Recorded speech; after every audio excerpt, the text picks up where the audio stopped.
आपका आज आपके अपने चैनल और प्यारे चैनल एक्सपर्ट ज्ञान में। तो अभी थोड़ा सा समय लगा दोस्तों, कि थोड़ा सा टाइम लग गया कि लगभग वीडियो हम बना नहीं पा रहे थे। तो जानते ही हैं कि अगर थोड़ा सा अगर आपके ऊपर जिम्मेदारी हो तो आपको थोड़ा टाइम लगता है। तो टाइम लगता है, लेकिन टाइम लगने के बाद भी ये चैनल बंद नहीं हुआ है और हम आपको ऐसे ही वीडियो लगातार देते रहेंगे। और आज एक छोटी सी कविता लेकर के आए हैं आपके सामने, उन लोगों के लिए जो ये सोचते हैं कि अब हम कुछ नहीं कर सकते या हमारे लिए अब कुछ नहीं है, कुछ संभव नहीं हो सकता। तो उनके लिए मैं वीडियो लेकर के आया हूँ और ये छोटा सा कविता लेकर के आया हूँ। और इस कविता के माध्यम से मैं उनको बताना चाहता हूँ कि एक इंसान जो है वो जो चाहे वो कर सकता है, जो भी चाहेगा वो कर सकता है, जैसा चाहेगा वैसा कर सकता है, क्योंकि ऐसा कुछ नहीं है जो हमारे लिए असंभव है।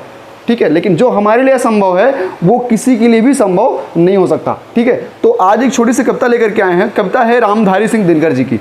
बहुत ही अच्छे कविताकार थे और बहुत ही अच्छी सी कविताएं लिखी, और इस कविता का नाम है सच है विपत्ति जब आती है।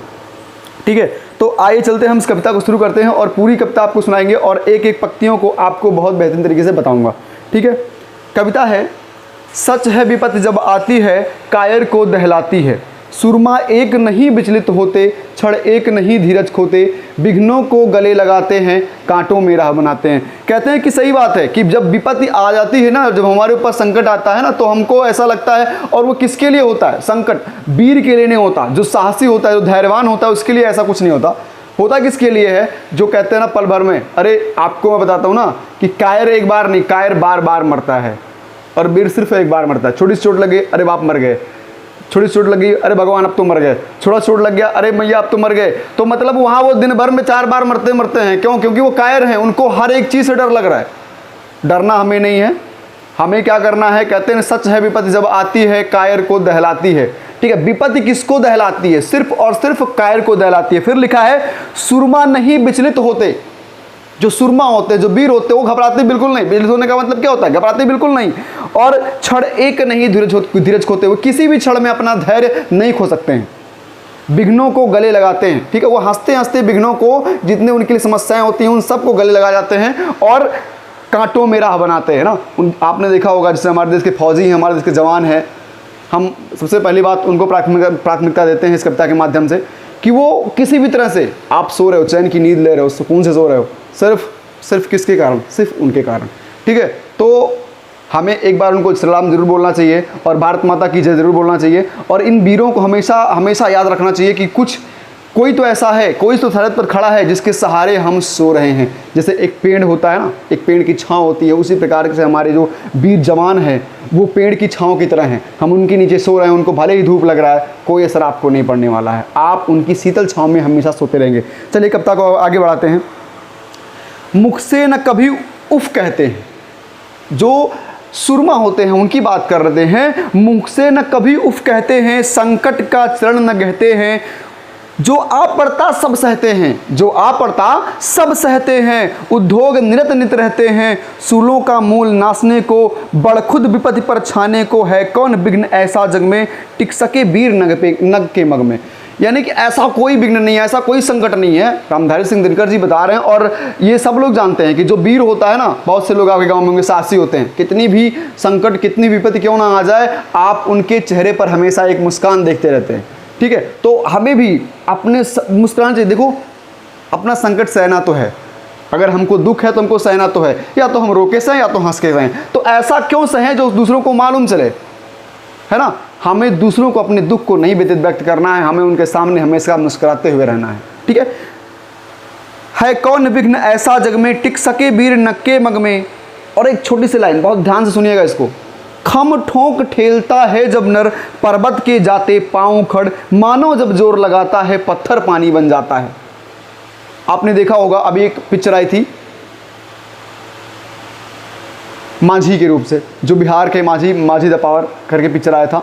उसमें क्या था, उस माझी ने पहाड़ को काट करके, दशरथ माझी नाम था उनका, पहाड़ को काट करके उन्होंने रास्ता बना दिया। बताइए, 300 किलोमीटर का रास्ता नहीं जाना है, अब सिर्फ आपको 50 किलोमीटर का रास्ता तय करना है। उन्होंने 250 किलोमीटर का रास्ता आसान कर दिया और 50 किलोमीटर का पहाड़ काट करके उन्होंने बिहार से आने जाने का रास्ता बना दिया।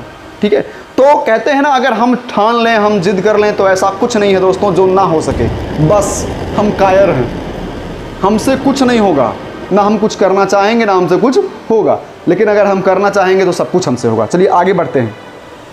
और देखिए लाइन में क्या कहा गया है कि मानव जब जोर लगाता है पत्थर पानी बन जाता है। मानव अगर जोर ही लगाए, मानव अगर मेहनत ही करे, मानव अगर अपने आप पे अडिग हो जाए ना, तो ऐसा कुछ नहीं है जो ना कर ले, पत्थर को ही पिघला सकता है।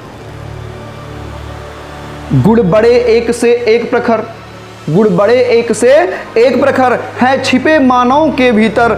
मेहंदी में जैसे लाली हो, वर्तिका बीच उजियाली हो। बत्ती जो नहीं जलाता है, रोशनी नहीं वह पाता है।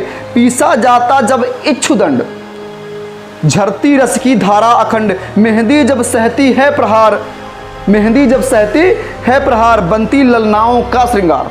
देखिए कहते हैं ना कि अगर हमारे अंदर एक से एक गुड़ छिपे हुए, लेकिन हम उस गुड़ को बाहर नहीं निकालते हैं।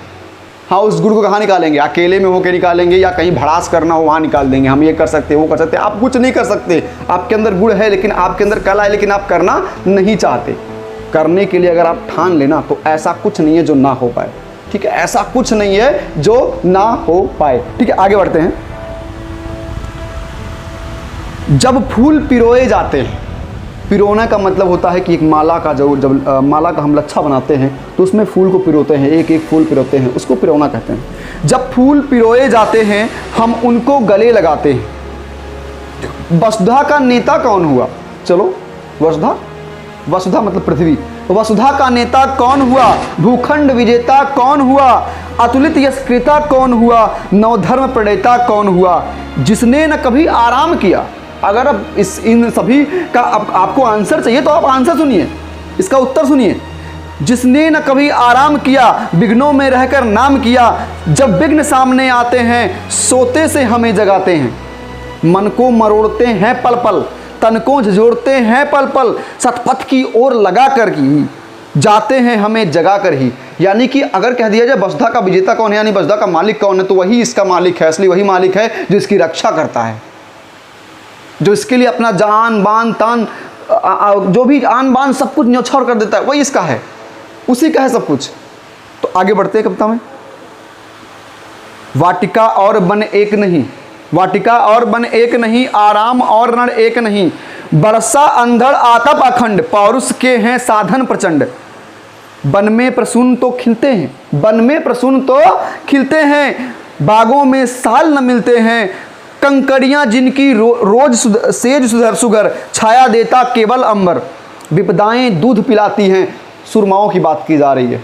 उनको छाया कौन देता? सिर्फ आकाश देता, अंबर, इसके अलावा कुछ नहीं। और विपदाएं उनको दूध पिलाती हैं, विपदाओं से उनका पेट भर जाता है। लोरी आधियाँ सुनाती हैं, उनको लोरी कौन सुनाता है? आधियाँ सुनाती हैं। लोरी आधियाँ सुनाती हैं, जो लक्षागृह में जलते हैं वही सूरमा निकलते हैं। बढ़कर विपत्तियों पर साछा, बढ़कर विपत्तियों पर छाजा। मेरे किशोर मेरे ताजा, जीवन का रस छन जाने दे, तन को पत्थर बन जाने दे। कितना बढ़िया लिखा गया है कि जीवन का रस छन जाने दे, तन को पत्थर बन जाने दे। तू स्वयं तेज भयकारी है, क्या कर सकती चिंगारी है। तो इसको इतना बढ़िया उन्होंने लिखा है कि तू स्वयं भयकारी है, तुझसे तो डर लगने नहीं, तुझको तो डर लगना नहीं चाहिए। और क्या कर सकती चिंगारी है, तेरा चिंगारी क्या कर सकती है? कुछ नहीं कर सकती। चिंगारी किसको जलाती है? जो बहुत ही नरम होता है, बहुत ही मुलायम होता है और तपता बहुत ज़्यादा है। होते नहीं कुछ लोग उग्र बहुत हो जाते हैं, अचानक से अगर कोई काम पड़ा तो नहीं हम ये करवा देंगे, हम उठवा लेंगे, फलाना कर देंगे, ढकाना कर देंगे। इससे क्या होने वाला है यार? कहने से कुछ नहीं होता है, ठीक है, सब कुछ करने से होता है। कहते हैं ना, सफलता इतनी खामोशी से करो, मेहनत इतनी खामोशी से करो कि सफलता शोर मचाए। ठीक है, तो आप सभी से निवेदन, अगर कविता आपको अच्छा लगा हो तो चैनल को सब्सक्राइब और लाइक जरूर करिए। और फिर आपको जीएस जीके का भी video time to time update होता रहेगा। अब मैं डेली वीडियो बनाऊंगा दोस्तों, जो सारा काम हम निपटा चुके हैं। एक आध दिन वीडियो नहीं पड़ेगा तो उसके लिए हम क्षमा चाहते हैं, लेकिन अब डेली वीडियो बनाऊंगा। एडिटिंग में टाइम लगता है दोस्तों, इसलिए पर डे सिर्फ एक वीडियो ही आपको मिलेगा, और एक दिन जीएस का वीडियो मिलेगा और एक दिन कविता की वीडियो आपको मिलेगी। ऐसी ढेर सारी कविताएं जो हमारे अच्छे अच्छे लेखकों ने, अच्छे अच्छे कविताकारों ने लिखी हैं और कही हैं, ऐसी ढेर सारी कविताएं हम आपके पास तक जरूर पहुंचाएंगे। तो मिलते हैं अगली वीडियो में, तब तक के लिए नमस्कार।